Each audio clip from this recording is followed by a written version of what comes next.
It's finally here. We're up to principle number 12 of the 13 principles of faith. This is the penultimate principle as codified by Rambam. And you recall these principles are the preconditions to our religion. These are the building blocks of our religion. If you want to understand Judaism, if you want to embrace Judaism, if you want to observe Judaism, and you want to study it and get into it, these are the 13 building blocks as codified by Rambam. And as we mentioned in the past, as were accepted by the Jewish people. Now, we spoke about this in the past. Just to review, the 13 principles are broken down into 3 general sections. Section 1 talks about God. You have to believe in God, of course, if you want to have Torah, if you want to have our religion. But what does that mean? That was comprised of 5 different principles. And then we had 4 principles about prophecy and the prophecy of Moshe and the divinity of the Torah, and the fact that the Torah that we have today is the same Torah that we were given at Sinai. So that's the middle section, which is Torah and prophecy. And the third and final section of the 13 principles talks about reward and punishment. God knows everything. God will dispense reward and punishment.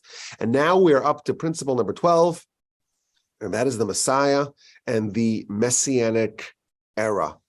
This is a very big subject. As you know, I've been anticipating it greatly. I'm really excited to start. So let's begin. And we're going to begin by citing Rambam in his own words. Now, you may recall the Rambam wrote many incredible works. He wrote, of course, a magisterial work of philosophy where he was able to talk about the Torah and our philosophy and our theology and present it in a way that was palatable to the governing philosophy of his time, to Greek philosophy. And that, of course, is the Guide to the Perplexed, the Moreh Nevuchim. He also wrote the first complete commentary on all 63 books of Mishnah. So, of course, Mishnah is the work of oral Torah. And it has 63 books in 6 different orders. And the Rambam wrote a commentary on all 63 books. And he also wrote a complete recounting of the oral Torah, where he culled and codified and crystallized all of oral Torah into one system in the Mishnah Torah. Now, the 13 principles of faith come in the Rambam's comment to Mishnah. In the end of the book of Sanhedrin, the Rambam says, okay, we're talking about all these eschatological subjects. I'm going to lay out for you the 13 principles of our faith. And I want to begin by reading the Rambam in his own words, first in his commentary to Mishnah, and then in his Mishnah Torah, that great, sprawling, and authoritative work on all of oral Torah. So the Rambam tells us in his comment to Mishnah that the principle number 12, and that is the days of Messiah, Yemos HaMashiach, V'hu lahamin. What does it mean to believe and to render as true that Messiah will come in the right time, and he won't come any later than he's supposed to come? And if he tarries, if it's taken him a while, wait for him. And don't try to calculate and try to study and scrutinize the verses and try to figure out and prognosticate and forecast when he is coming. Quotes the Talmud, the bones of those people who calculate when Messiah is coming, those bones of those people will bloat. Okay, so to believe that he's coming, we have to know it's true, but not to calculate and try to figure out when the Messiah is arriving. And we also have to believe that this king Messiah, will have greater stature than all the kings that have ever existed, as per was prophesied to us from all the prophets, beginning with Moshe until the very end of prophecy with Malachi, with Malachi. And whoever has a doubt in the Messiah or minimizes the stature of Messiah, that person is repudiating Torah. Because the Torah, in several places, tells us about Messiah. So if you don't believe Messiah, you don't believe in Torah. You're rejecting verses, explicit verses in the Torah. And included in this principle is that our monarchy goes through the line of David, specifically via Solomon, the Davidic line via Solomon. And if you question that, and you question the legitimacy of this family and this line, included in this principle is to believe of the lineage of Messiah and Jewish kings coming through David and Solomon. So when he lays out this principle, he's incorporating 6 basic ideas. A, to believe in the Messianic era, to anticipate and to yearn it. The idea of timing, he's not going to delay, and we're not going to calculate and forecast when it will be coming. The persona of Messiah, it's the greatest king. He is the greatest king in history, and the lineage, family of David through Solomon. This is a very important subject. It's a very misunderstood subject, and it's really central to Jewish life. So, of course, if it's part of the 13 principles, it is a necessary component of our belief. The Rambam tells us elsewhere that if you don't believe in this, well, you're disincluded, you're excluded from Olam Haba, which, of course, we already defined. That's really what you want. You want Olam Haba. And if you don't believe Messiah, well, then you are not a candidate for Olam Haba. The Talmud tells us that when a person faces the heavenly tribunal, after you die, you're going to get some degree of accounting and reckoning for your behavior. A person is given 6 questions by the heavenly tribunal. One of those questions is, Tzipisa liYoshua. Did you anticipate, did you await Yeshua, which means redemption, salvation? Did you await the Messiah? So this is one of the 6 questions that someone's asked when they face the heavenly tribunal. It's obviously very, very central. Now, if you look at our prayers, so the codified prayers, the Shmona Esrei, the Amida prayer, the 18 benedictions that are part of our codified prayer, by my count, 10 of those prayers include requests and or references to the Messianic redemption. So this is not some sort of ancillary part of our religion. This is a central component of our religion, and it appears everywhere. Now, when you finish the aforementioned Amida prayer, there's a small post-prayer supplication. May it be the will before you, Sheyibane Beis Hamikdash, let the temple be rebuilt speedily in our days, and may we worship you there in fear, in trepidation, in reverence, as it was in the past. As we shall see, the rebuilding of the temple in Jerusalem is a central component of Messiah. Outside of our prayer, and outside, of course, these principles, and outside of the investigation that the heavenly tribunal conducts on people, if you look at just the Torah in general, there are major segments of our life that we cannot fulfill today. There's hundreds of mitzvos that relate to the temple and to temple times. And thus, there are huge swaths of our religion that we cannot fulfill, and we hope to be able to fulfill when Messiah comes and the temple is rebuilt. So again, I'm trying to impress upon us the centrality of this subject. Our calendar really orients around the temple, which again will be rebuilt with Messiah. If you look at the fast days, for example, the 9th of Av, the 10th of Teves, the 17th of Tammuz, and the fast of Gedalia. So 4 out of our 6 yearly annual fast days correspond to the destruction of the temple. This plays a major part in Jewish life. Of course, all the other festivals, Yom Kippur, we talk about what it was like in the temple. And Pesach, Passover, we are commanded to bring the paschal sacrifice. We can't do that today. All the sacrifices and offerings that are part and parcel of the holidays cannot be done without the temple. It's safe to say that Messiah and everything that comes along with Messiah is a very highly central subject. It's a massive subject. It's also quite a controversial one. I think it's also very exciting, but beware, it's a subject that is rife with misconceptions and misunderstandings. It's a minefield that we are about to wade into. And as we always try to do here, we're going to rely on what our sages tell us.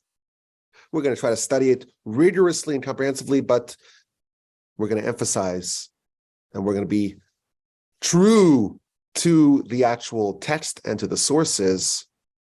There are big subjects ahead of us. So let's try to get a little sense of what we're going to try to cover in our explication and study of this principle. So, of course, the first question is, what is Messiah? What do we mean when we talk about the King Messiah? When we talk about the Messianic era? What's the point of it? How does it fit into the big picture of creation and what the goal of our existence is? What's the timeline? What happens when? What happens before Messiah? What happens during Messiah? What's the arrival of Messiah like? What happens when you're actually living in the Messianic era? What happens afterwards? What is the revolution that Messiah is going to unleash in the world? How does it happen?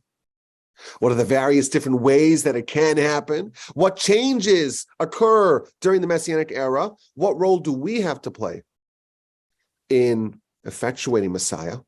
It's not just something that happens from on high. It turns out when you study the subject, we have a say in determining how and when Messiah will happen.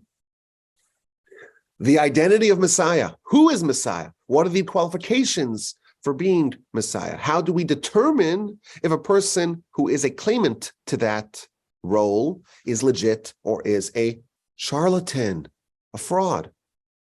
There is the advanced subject of the two Messiahs, Messiah ben Joseph and Messiah ben David. It turns out there are two Messiahs. What is that? And finally, no analysis of Messiah can be complete without talking about the troubled history, the perilous history of mistaken Messiah identification throughout history, the false messiahs, the unactualized or unrealized messiahs, and all the flawed messianic prognostications. What are the perils of messianic forecasting? As the Rambam said, part of this principle is to not try to figure out when it's going to happen. The bones will be bloated of those who try to figure it out. There is a lot to talk about. So let's begin. To get started, I want to read another citation from Rambam. The first little bit that we read earlier, that was from his comment to Mishnah, where he lays out principle 1, 2, 3, 4, all the way through principle number 13. But every one of these principles, in his other writings, he references and expands upon it. And in his Mishneh Torah, which is again the codified oral Torah of Rambam, 14 books, he dedicates 2 chapters in the book of Shoftim, the book of Judges. 14 books, the last one's the book of Judges. In the laws of kings and their wars, which is the last section of the last book.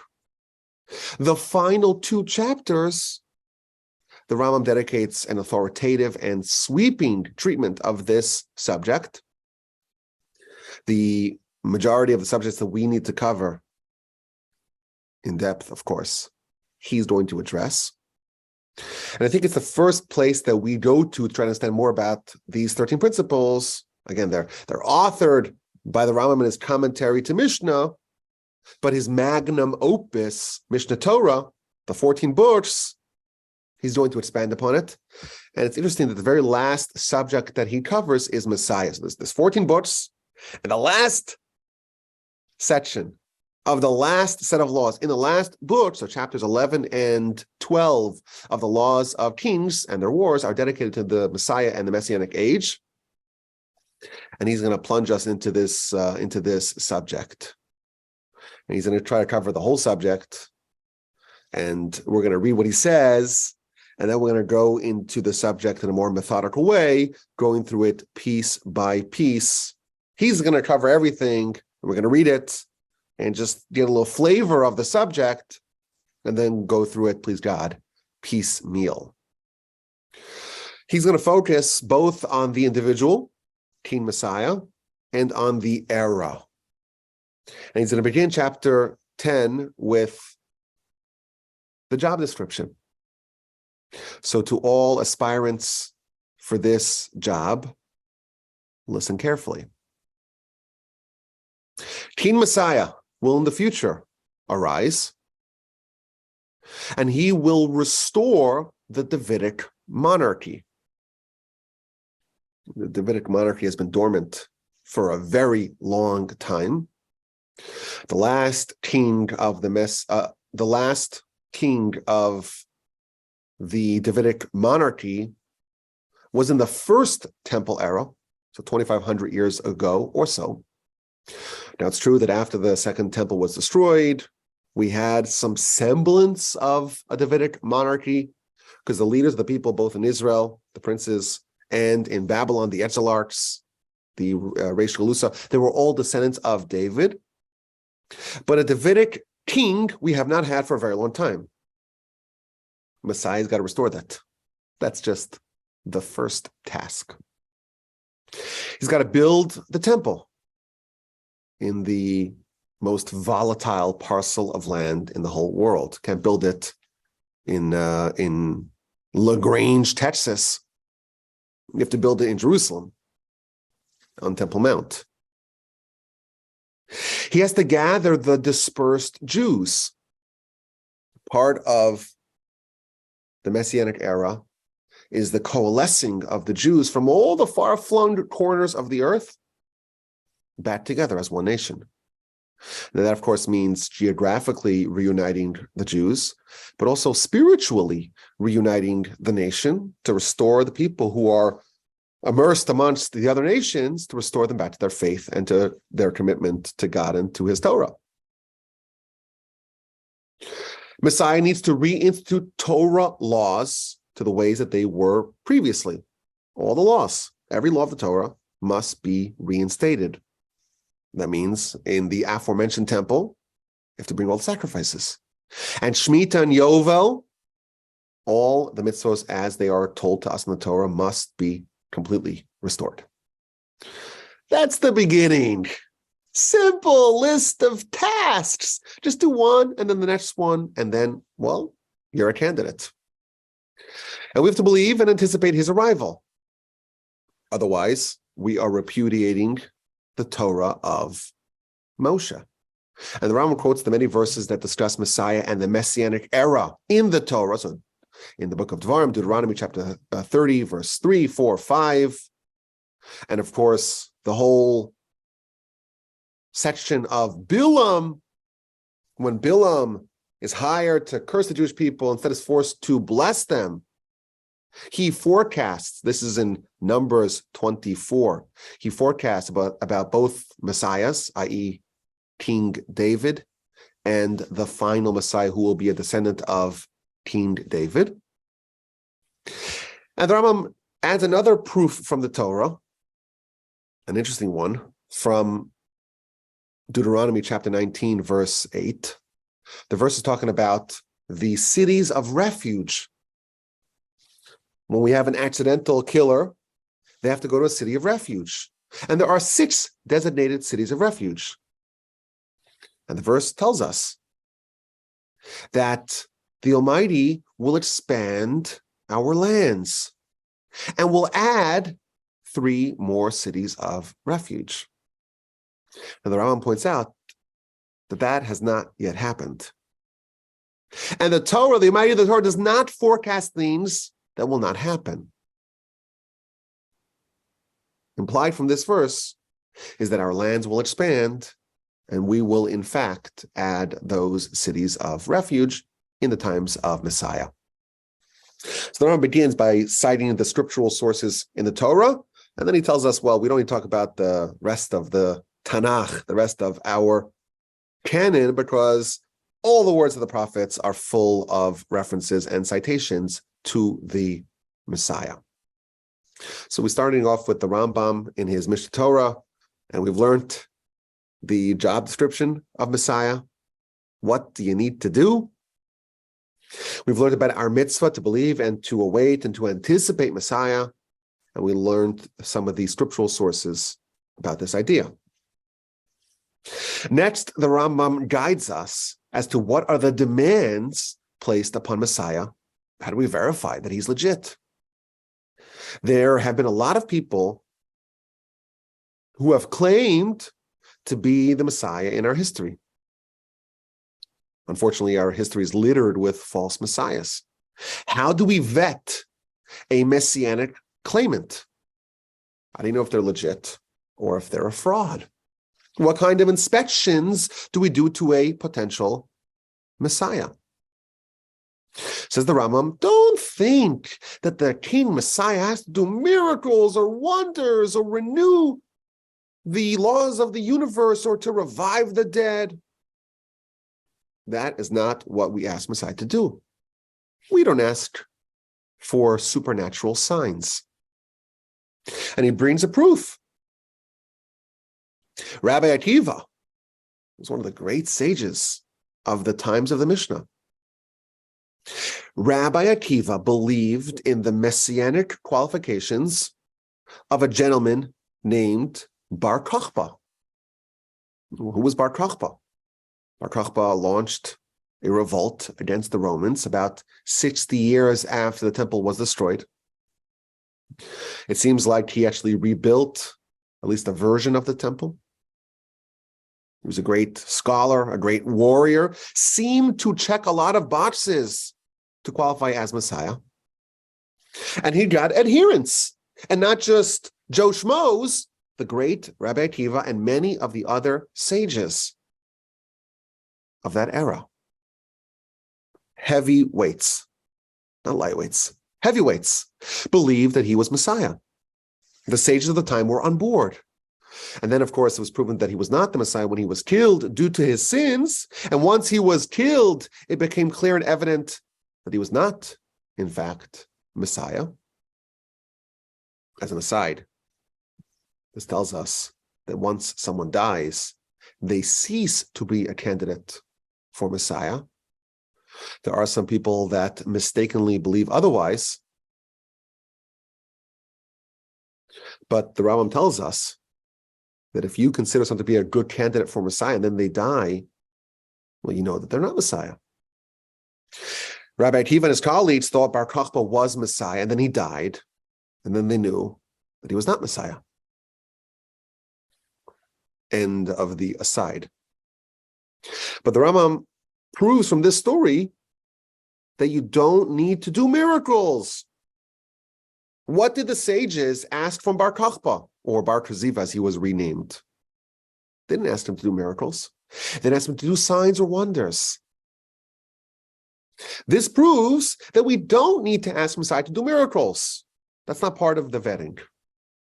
What is the vetting? We'll get to in a second. And the Rambam adds, certainly not an iota of Torah can be changed. You cannot add to the Torah, you cannot subtract from the Torah. And if someone does in fact tamper with the Torah, adding or subtracting from the Word of God, then you know for sure this person is a wicked person and a heretic. So we don't ask for miracles, we don't ask for signs, we don't ask to revive the dead. And if the person changes even one letter of the Torah, we know for sure that they're wicked and they are a heretic and they are not Messiah. So we know what we don't look for when identifying a potential candidate. Well, what do we look for? So the Rambam tells us, Whenever someone wants to evaluate the candidacy of a potential Messiah, this is where we go to. If there is a king from the house of David who studies Torah and performs mitzvos like David, his father, the written Torah, the oral Torah, and compels all of Israel to go in the ways of Torah and to strengthen the ways of Torah, and he wages the wars of Hashem, such a king fulfills these qualifications, you can assume is Messiah. We don't know for sure, but we can operate under the assumption that this person is Messiah, but it's still an assumption. They have to finish the job to know for sure. And if he was successful, and he built the temple in Jerusalem, and he gathered the far-flung Jews from the various corners of the earth, then that Messiah that you assumed was Messiah, now you know for sure. So what does it take? The Ram tells us we have to have a king from the house of David who studies Torah, performs mitzvahs like David his father, compels all of Israel to follow Torah, wages the wars of Hashem. Once we have that, we're assuming this person is Messiah. And if they go the final mile and build the temple and gather all of Israel, then we know for sure. Simple. The Rambam organizes it for us.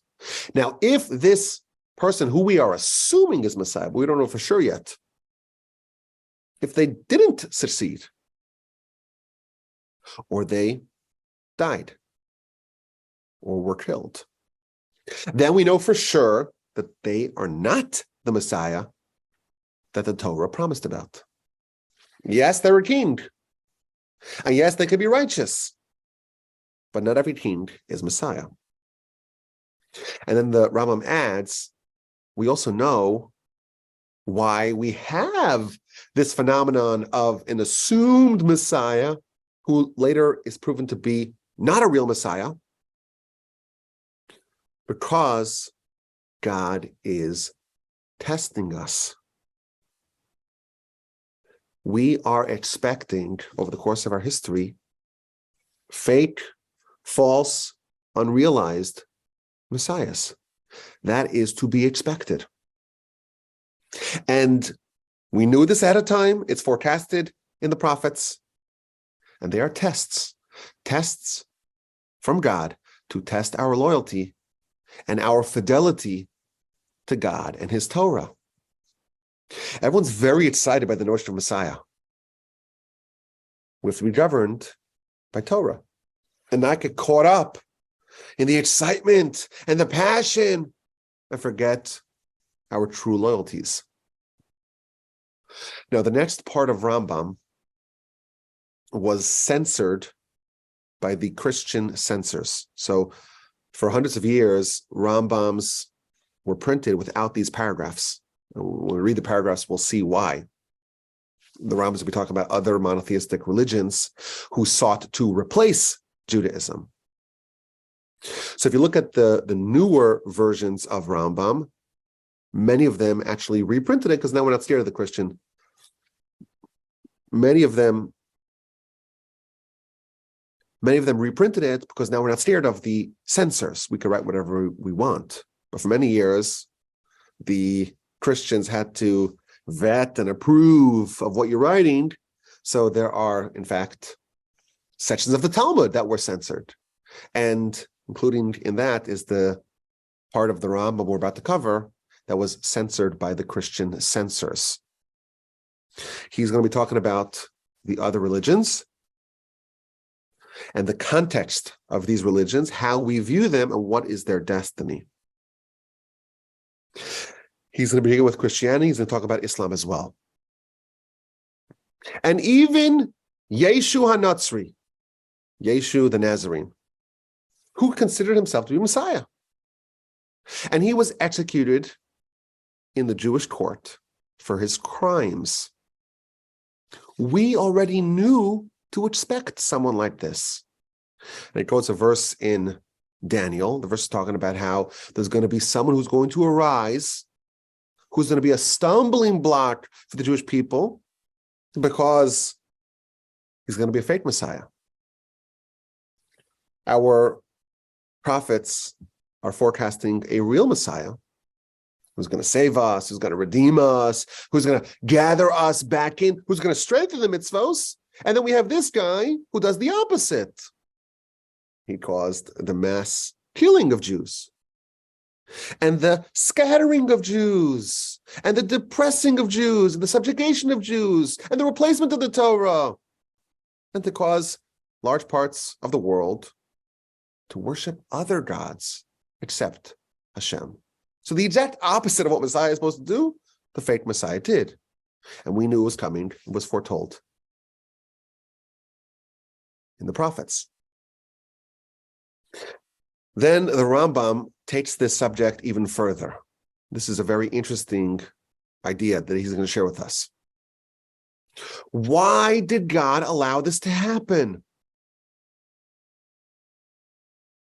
Why did God allow this fake Messiah to get so popular? The Rambam begins by telling us, well, of course, God's calculations are completely beyond us. His ways are not our ways. His thoughts are beyond us. But this is the reason why the other monotheistic religions were so popular, both the Christians and now he introduces the Muslims. They are here to play an important role. Their role is to straighten the path for Messiah, to clear the path for Messiah, to fix the whole world to worship God. That's the role of Messiah. They're going to help facilitate that. The Rambam is introducing another point here.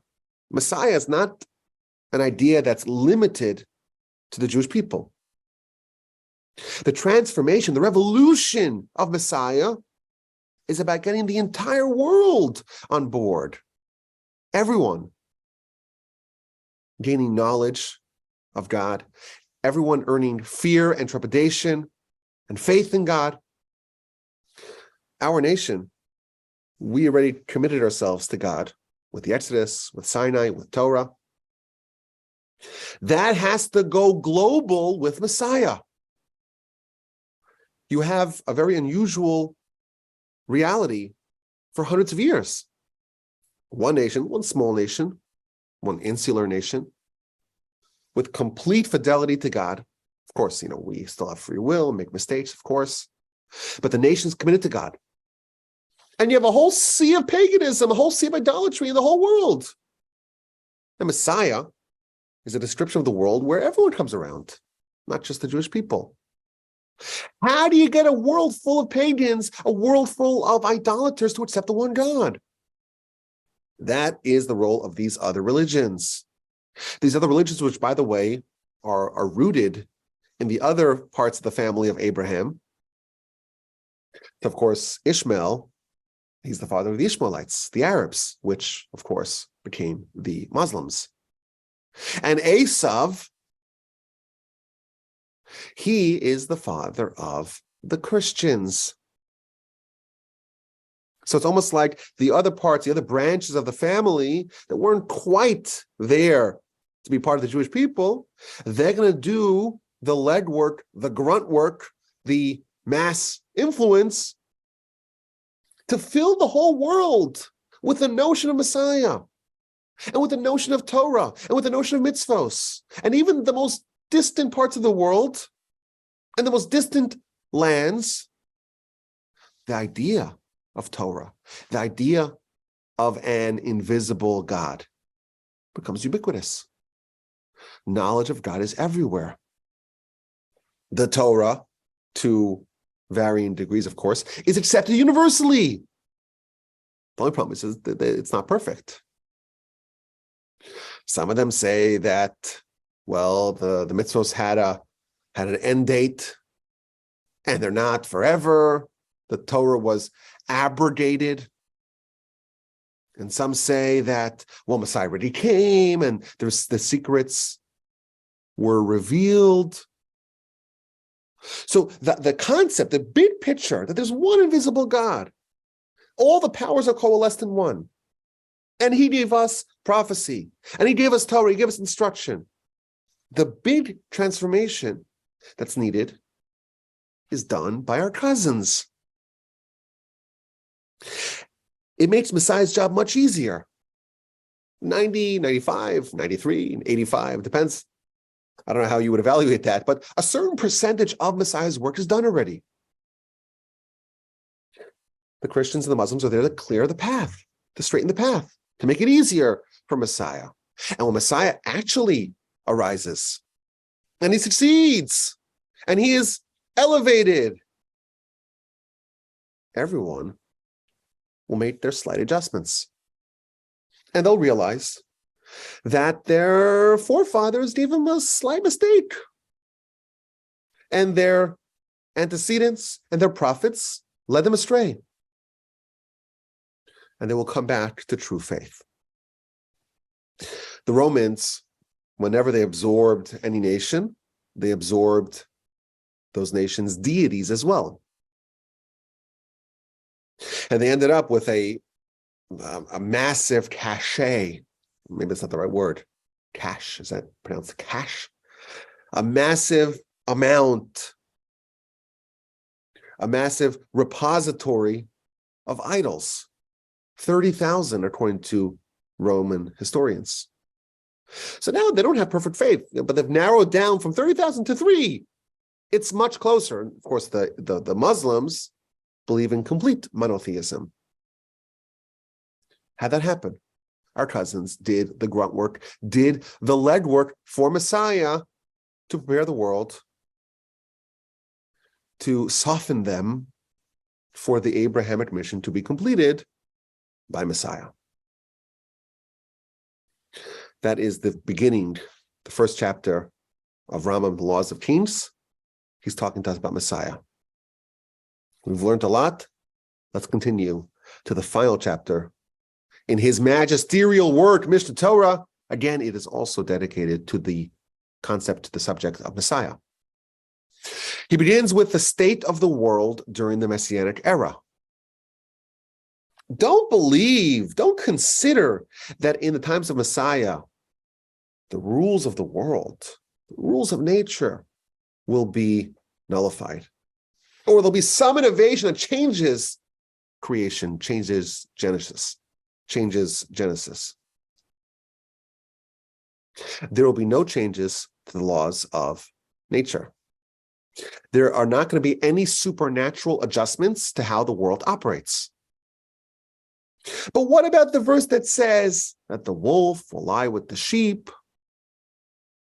Verses that indicate otherwise are metaphorical. And there's a metaphor, the wolf and the lamb.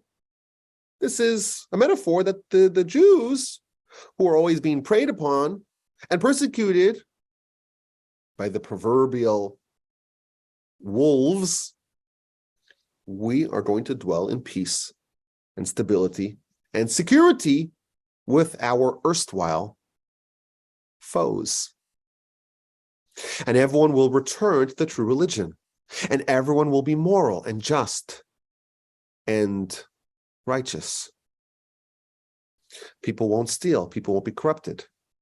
People will do what's proper and live in peace with Israel. And all the verses that talk about Messiah in ways that are supernatural, they are all to be understood in this fashion. They're all metaphors. And the exact interpretation of each of these verses, well, that's something we're going to discover when Messiah is already here. But don't make the mistake of thinking that the Messiah is going to result in some radically different reality of the world as we know it. There won't be any supernatural changes. And the Rambam continues with this theme and quotes a foundational statement of the Talmud. Ein bein ha'olam hazeh limos HaMashiach ela shibud malchios bilvad. The only difference between this world and the times of Messiah, the only difference, shibud malchios bilvad. It's only the subjugation to foreign kings. And then he begins to talk about the timeline. And he doesn't speak definitively. He says, well, it seems like from the simple reading of the prophets that at the beginning of the days of Messiah, there will be a big apocalyptic war, the war of Gog uMagog.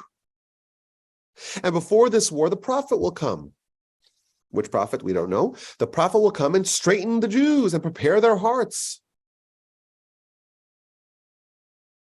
And the verse that he quotes about this talks about Elijah, but Rambam calls him just a prophet.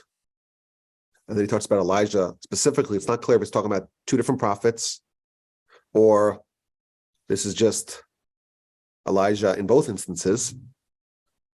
And this prophet does not come to purify the impure or to render impure the pure, and not to disqualify people that are considered to be legit.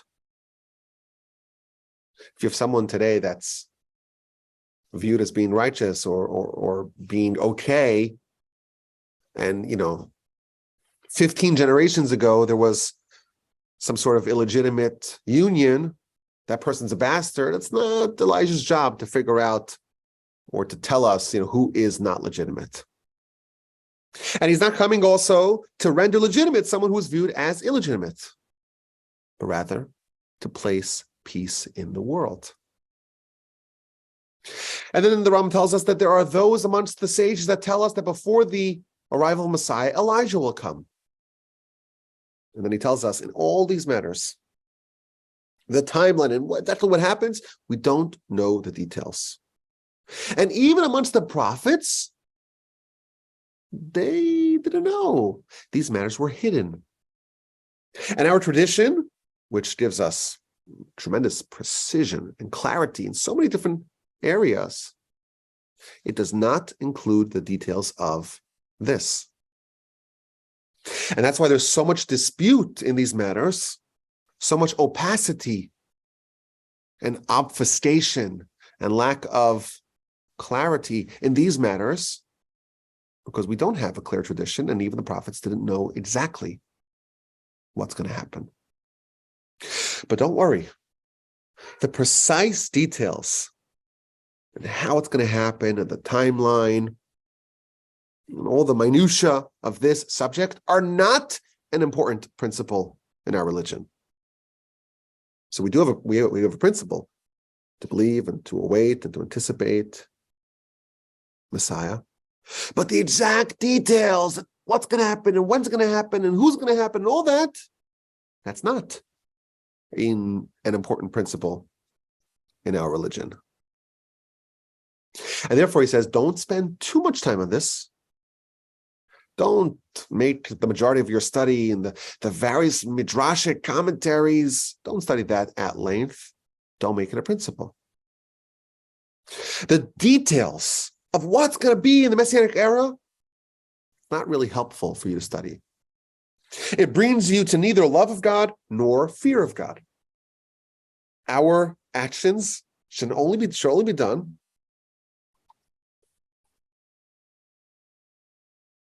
Our actions should only be done if we can reasonably consider or imagine they will bring us to either love of God or fear of God. This won't bring us to either one of those. Also, the Rambam reminds us, don't try to calculate when it will happen.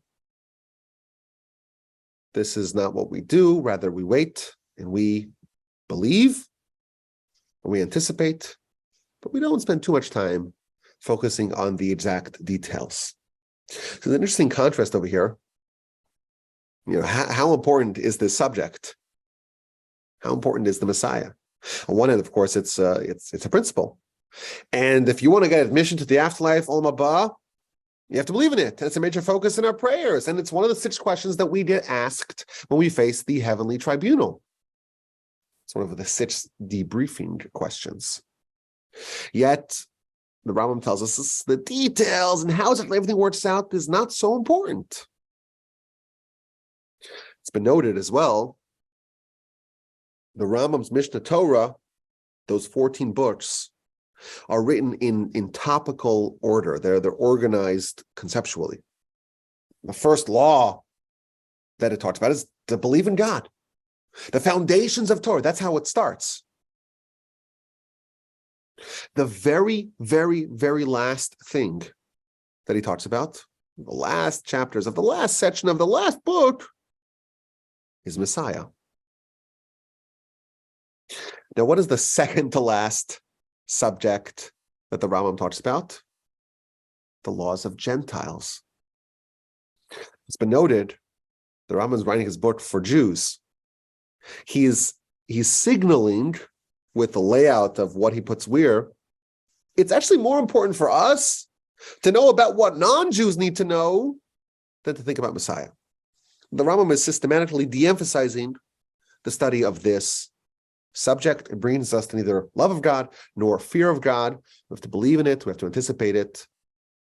But this is not something we make our focus on in a detailed way. The Rambam continues that Messiah's job is different than Elijah's job. He's there to determine tribal affiliation. So, of course, the Jewish people, we start off as 12 distinct tribes. And then over the course of the centuries and millennia, there was intermarriage amongst the tribes and people lost track of it. We no longer were limited to our tribal lands. No one knows what tribe they're in. Once Messiah gets settled and all the Jews are coalesced around him through the prophecy that's bestowed upon him, he's going to organize the nation in two tribes, or back into tribes. He's going to start with the Kohanim and the Levites. And the imposters who are pretending to be Jews, but are actually not part of the nation, he's going to cast away. And then amongst the Jews, he's going to figure out which people are attributed to which tribes. He is not going to identify which are mamzerim. Unless someone is known to be a bastard, they are good. That too is part of the responsibility of Messiah. Now the Rambam ends his sweeping overview of Messiah with the question of why. Why do we want Messiah? Why is this desirable? Why are we coveting Messiah? Why are we anticipating it? The sages and the prophets did not covet Messiah, not to control the whole world or to dominate the other nations, not to be uplifted over the other nations, not to eat and drink and revel, rather to have time and flexibility and peace of mind to study Torah and its wisdoms without disruptions and without threats, in order that through our study of Torah, we can merit Olam Haba. The Rambam is reminding us, don't get confused. The ultimate goal is still what it always was, and that is to be meritorious of Olam Haba. The Messianic era is designed to enable that, to facilitate that. It's the conditions where achieving Olam Haba is most possible. It's an auspicious and propitious time for a person to be able to earn Olam Haba. The Rambam tells us that Messiah, it's really not different than this world. Only subjugation to foreign kings. Olam Haba is a very, very different world. And what that world looks like, we're really going to get into in the 13th and final principle. But the goal of Messiah and the whole Messianic era, it's to enable us, to facilitate for us the possibility of earning Olam Haba. What the Messianic era will look like, it's going to be a time of great prosperity and abundance. There won't be any famine. There won't be hunger. There won't be war. There won't be envy. There won't be harmful competition. Goodness will be abundant. Delicacies will be abundant. And there'll be time and space to know God. And the efforts of the world will be upgraded. It's not going to be the silly rat race to get more and more physical things until you just die. The focus of the world will be redirected and shifted to pursue what really matters, to pursue knowledge of God. That world, he quotes the verse, will be a world that is replete with knowledge of God. Kamayim layam mechasim, as much as water covers the seabed. Thus concludes these two chapters, the final two chapters of Mishnah Torah. Again, the Rambam gives us an authoritative and sweeping coverage of Messiah, and reading it teaches us a lot. We learn, of course, the job requirements of Messiah. You've got to be a king from the house of David who studies Torah and performs mitzvos like David, his ancestor.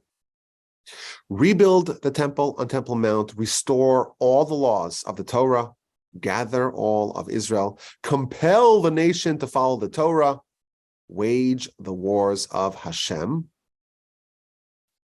And of course, once Messiah has already been established, organize the nation, determine who's a real Kohen, who's a real Levite, and organize the nation into tribes. We learn how to vet a candidate for Messiah, what's asked of him, what is not asked of him. We learned about the concept of false and fake messiahs. That is to be expected. It's a test. We learned about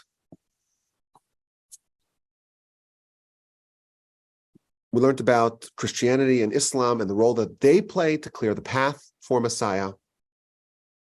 We learned about the Messianic era, the various other things that will accompany King Messiah himself, Elijah and his role, the prophet, the war of Gog and Magog, the dramatic changes that will transpire to the whole world, not changes to the laws of nature, of course, but how the world focuses its attention and its resources.